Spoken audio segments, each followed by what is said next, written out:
the channel. You already know who it is. It's Bronton from Wrench-a-holics, and today we got a lot of things to do on the 240. I just experienced a coolant leak on my turbo side, so I gotta fix that. And then as well as, you know what, I'm gonna go through and just give the whole car rundown, make sure everything's cool, do a bolt check and all that. I just recently found out that a couple things got loose, so we're gonna just go retighten them. You know, every now and then you wanna do a bolt check just to make sure everything's cool and kosher. So from there, I guess all I'm gonna do is just put you on a tripod and get down to it. So the first thing we got addressed is this coolant leak on the turbo. So first things first, got to take the manifold off, and or if I can tighten it on while the turbo and the manifold is still connected, I'm gonna try to do that. That's, you know, not my go-to, but I'm gonna try that. But then I'm already preparing for the worst. If I have to take off the manifold, I'll take off the manifold. So got a lot to do, so let's get to it. Alright guys, so this is the reason why we're here today. We were trying to fix this coolant leak. It's actually coming off of my turbo coolant line. So unfortunately the space in between where that coolant line runs is too tight to where I can get a wrench in there. So I'm going to be taking off the entire manifold and tightening everything that I need to tighten from there. As you can see, it already dripped.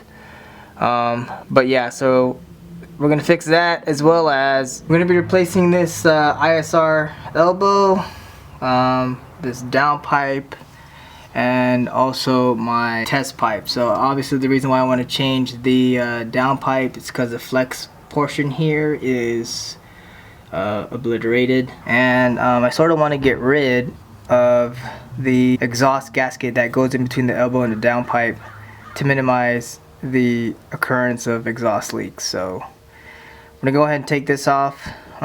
Everything, just unbolt it. Oh yeah, and another thing, I don't know if I can get it. One second. I'm supposed to have a bolt there for my engine mount, and apparently it broke off, so that's something else I gotta fix. So yeah, I guess it's all maintenance and just fixing things that break on the 240, which is common. Alright, so off camera, I took off the down pipe along with the test pipe. The next thing I gotta do now is I'm debating if I want to remove the elbow from the turbo, but I think removing the manifold along with everything with it is going to be the easiest and the fastest route. I think the next step now is going to lower the car and start messing with the manifold. But before I do that, I'm going to start loosening the AN connecting lines from the block to the turbo. So that's the coolant line along with the oil feed line. I'm going to be removing those so that it's easier for me to mess with once I get the manifold all loosened up. So I'm gonna go find those AN connectors and go from there.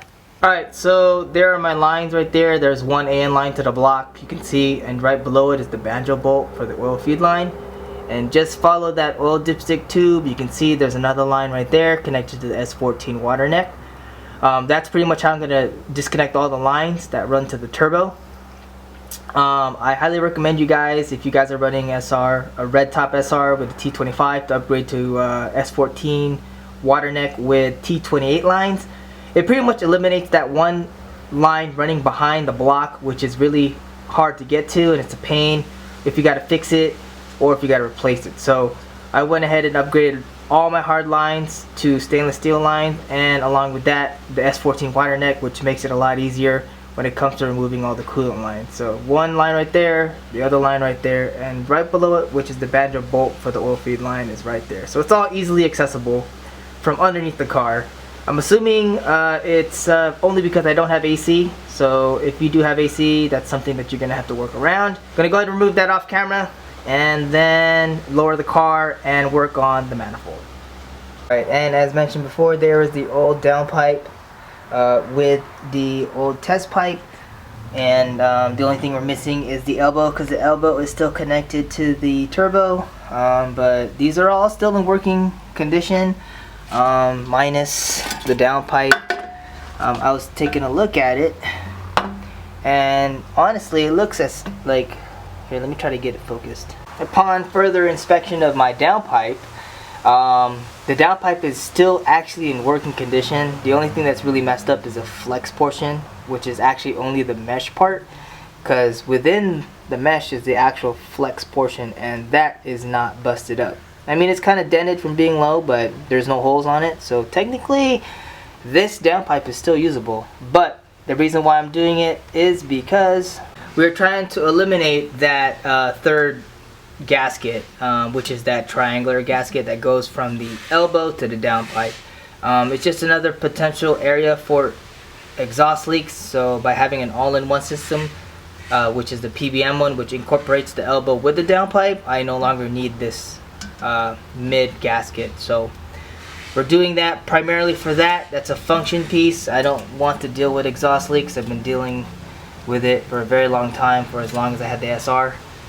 So we are going to get rid of that, hopefully, and alleviate any more leaks coming from this midsection, and only having to worry about the connecting piece to the elbow, which is the back half of the turbo, and then obviously the test pipe where those connect. So those are pretty much the only gaskets I'll have left, and that's pretty good. The less gaskets, decreased chance of having a leak is what I'm looking for. So anyways, so update, unfortunately I wasn't able to tighten the line from below, so we went ahead and disconnected all the lines. We are still draining some coolant out. I'm gonna release the oil line last, and then from there we're gonna go ahead and remove everything on the top. So car will be lowered back to the ground, just so that I can get to the bolts, or actually say to the nuts for the exhaust manifold. But before we can even tackle that, we're gonna go ahead and remove everything. So the apex intake, the hot side pipe, and the engine brace, and I believe the strut bar, because I don't want that in my way. And I believe that's it. Everything else I can push aside. I'm not really trying to mess with the power steering. The line could be moved aside. But yeah, for the major part, most of these parts gotta come out again, as mentioned before. And then I'm just gonna go ahead and take out the entire manifold from the bottom up.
Alright, so yeah, we're going to be replacing this to a better unit. This one, for some odd reason, was missing this 90-degree elbow here. So I got the right one, so now that we can get rid of this 90-degree coupler here. Again, we're minimizing the event of having a boost leak now. So we're going to go ahead and do that. So, you know, it's kind of a blessing and a curse that this thing happened. Obviously, I don't want to be doing this a lot. I want to be actually driving the car, not working on it. But hey, you know, every now and then this thing's got to happen so that you can give your car a one-over, make sure everything's good to go. So I'm not really too mad about it, you know, more than just kind of like I just want to drive the car now. Alright, just a couple more things to go. As you can see, we already made some progress here. I'm actually taking out the filter now for the turbo right here, and I think the only thing I have left to do is to remove the bracket. I forgot that I skipped that, but to remove the bracket for the engine dampener. So once that is removed, I should have enough space to fandangle this exhaust manifold with everything attached to it off. Alright guys, so there you guys have it. Update. We removed everything that could possibly give me an issue when I removed the exhaust manifold. So now what we're gonna do is we're gonna slowly remove the manifold. This is the part that I hate because this could potentially go really bad really quick. But hopefully this time around not so much, because when I did install the multi-layer gasket on the exhaust side, I did change the studs to OEM and also got brand new lock nuts at the same time. So hopefully this time around when I remove these, they shouldn't give me any issues. But then again, I'm preparing for the worst, but I'm hoping for the best, because I just hate doing this, and this part is where I can potentially get an aneurysm, because this is the part that I really hate. But yeah, so we're gonna hit it with some WD-40, some liquid wrench, or whatever we can do to just give us that much more of a one-up, so that these nuts come off without any issues. But yeah, so there's no need for me to explain anything. I think the most important part, the key part, is when you are removing your exhaust manifold, you want to start from the outside and work your way in. So basically you're going to go from like here to here to here to here, and you're going to crisscross until you get to the center. That's what it says on the FSM, so I'm going to be following what they say. So just go ahead and do that, and then when you install it, you're going to do opposite of what you did. You're going to start from the center and work your way out in a pattern like that. So hit it up with some liquid wrench, let it sit for a little bit, and then let's get to work. Those are 14 millimeter nuts. If you're using anything else, I don't know what you're using, but if you're using OEM stuff, that's a 14. So there you guys have it. I'm going to leave all this info in the descriptions below, just so that when you guys are tackling this type of stuff, you know, I can have a resource for you guys to look at and to refer back to. Again, the only reason why we're doing this, only because I got that coolant leak on the turbo line, as mentioned before, and it just wasn't going to work. I have to pretty much take out everything, but luckily that's a blessing in disguise, because I did want to get rid of that setup, the elbow, the downpipe, and the test pipe. They're all used stuff, they're old, and I wanted to get rid of it, and I wanted to install my Cobra pipes. So this is like a blessing in disguise. I did a lot more work. I wish I just had to swap out those parts and call it a wrap, but unfortunately the 240 had its own plans. So yeah, we're gonna get back to work. See you in a bit. Alright, so these two right here are my best buds, because pretty much I use these on everything when I'm trying to loosen up a bolt on my engine or on the exhaust, primarily because when those bolts get rusted out, it sucks. So you know, some WD-40 and some liquid wrench can do you some wonders. So we went ahead and hit up all the we went ahead and loosened up, not loosened up, we actually hit it up with some WD-40 and liquid wrench on all the nuts right there. So we're going to let that sit, let it do its magic, and then we're going to go ahead and slowly, painstakingly, and hoping and crossing my fingers that this thing goes easy, remove these nuts so that we can get to working on the turbo. I'm going to go ahead and try to map out a landing spot on where I want this to go, because this thing's going to be pretty heavy. And I don't want to drop anything on my car and scratch the paint. As you guys know, I already got this car painted, so I don't want to ruin that. So I'm going to go ahead and make some space. I mean, I've been already starting to stockpile parts that I removed previously. So we're just going to go ahead and do that. And I'm hoping this fixes the issue, because I would hate to have to do this all over again. But then again, it's a 240, and I'm already preparing for the worst. It might just tell me, hey, you're going to have to do it again, bro. Alright, quick little update. I rerouted some of these lines. So when I remove the manifold, it's a lot easier. Right now, currently, the manifold's only held in by one more bolt right there. I don't know if this is normal for when you're removing your studs, but every single time I remove my studs, I've always had an issue where they like back out with the nut. I know it's a lock nut, but I don't know. Are they supposed to stay in the block or come out like that? So I don't know. Some of you SR gurus out there, let me know. This is like the second time I've done it, and the first time I can't really count on it, but for the most part, when I removed the manifold the first time, if it wasn't broken, it came out like that, with the nut attached to the stud. So I don't know if that's normal or not, but yeah. So if you guys done it before, these two here are very hard to get to. The main thing that you gotta do, again, you gotta take off everything. I would imagine if I had taken out this inlet for the turbo that connects to the filter, that it would have been a lot easier for me to get underneath this crevice right here. But I used this Cobalt 14, and it's got a really low profile, so I was able to just like sit here and slowly back it out. And then yeah, so I don't know, but yeah, but anyways, we're cruising through, we're making progress. Again, now the hardest part is, since I am a one-man show right here, I got to remove that bolt and hopefully be able to remove and secure this manifold, so that once I get this bolt off, I'm able to yank this out. Again, I'm going to try to make sure I have these all secured, like right here. My oil line should be fine. If not, I'm going to combine the oil line with the coolant line so that it sits right here, so that when I'm pulling up on the exhaust manifold, I'm not having any issues. Again, don't forget, take off your O2 sensor, because that's going to stop you from removing everything. So if you are doing this by yourself, you have to remove everything so that you can get to where you need to get to. So wish me luck. I will check back with you in a couple minutes as soon as I get this manifold off, and then from there we're gonna call it a wrap. I gotta get ready, just spend some family time, so check back with you once that is off and on the ground, and we're gonna call it a wrap for today.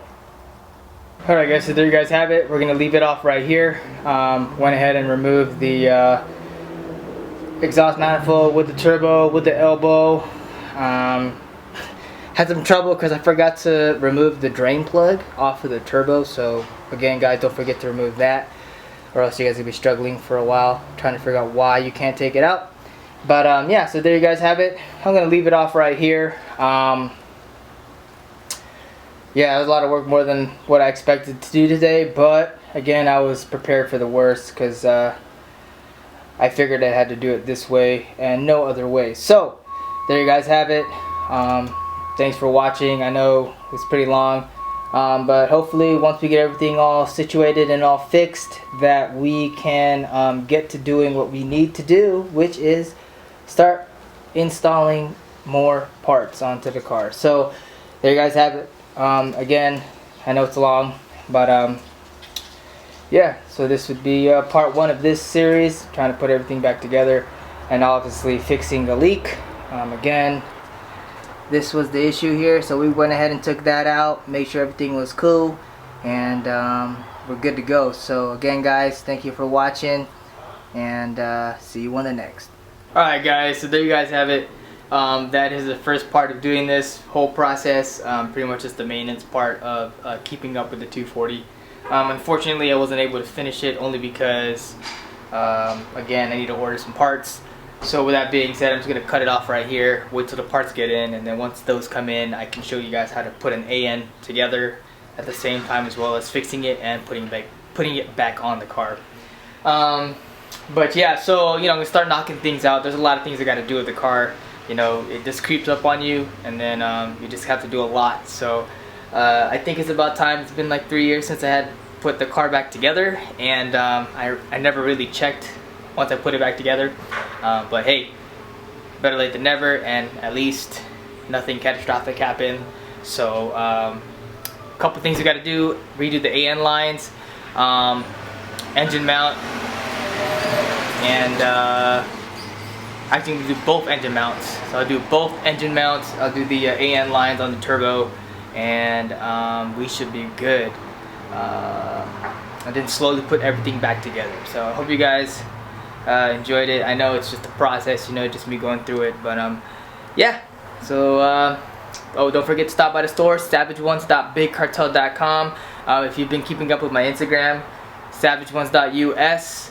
I post pretty much regularly on products that I sell. Recently updated, I got a purple LED now for the KRL, which is the keyring light. So I'm gonna just start adding more colors, you know. I mean, I have the standard, you know, the basic colors everyone's, like the red, the white, the green, the amber. So yeah, I just threw in purple there. So if you guys have any other recommendations on colors or that you want, let me know. I can get them for you. Yeah, thank you for the support as always, and for my day ones out there, as well as for all you guys who've been watching. Thank you. Hype is for the moment, and style is forever. Deuces.